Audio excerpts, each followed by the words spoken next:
जय भीम सर्वांना। सर्वात आधी हा व्हिडिओ बघा। संविधान निर्माता न कहें उन्हें, मेरी बिल्कुल ये आपत्ति है इस पर।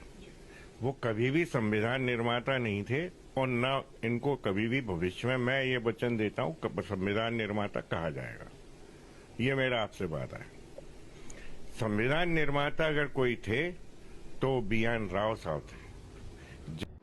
तर या व्हिडिओमध्ये ग्वालियर हायकोर्टचा ऍडव्होकेट अनिल मिश्रा याचं म्हणणं आहे की डॉक्टर बाबासाहेब आंबेडकर संविधान निर्माते नसून तर BN राव हे संविधान निर्माते आहे। अरे नालायक माणसा, थोडी तरी लाज वाटू दे। जो कायदा वाचून तो ऍडव्होकेट बनलाय, आज त्याच कायद्यावरती तू बोट उचलतोय। विचार कर, जर कायदा वाचून तू जर ऍडव्होकेट बनू शकतो तर कायदा लिहिणारा किती महान असेल, किती विद्वान असेल। अरे आज हायकोर्टामध्ये डॉक्टर बाबासाहेब आंबेडकरांची प्रतिमा लागते तर तुमच्या बुडाला एवढी आग लागते। तर विचार करा, त्या काळी माझ्या बापाने किती संघर्ष केला असेल की आज या भारताच्या तिरंग्यावरती माझा अशोक चक्र फडकतंय।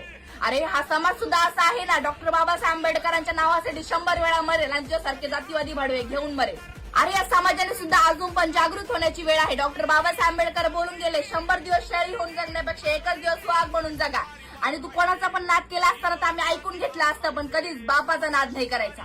बाकी काही ऐकून घेऊ, काहीही ऐकून घेऊ, बाकी कुणाबद्दलही बोला, कुणाबद्दलही आमच्यावर करा, काही करा, पण बापाचा नाद नाही।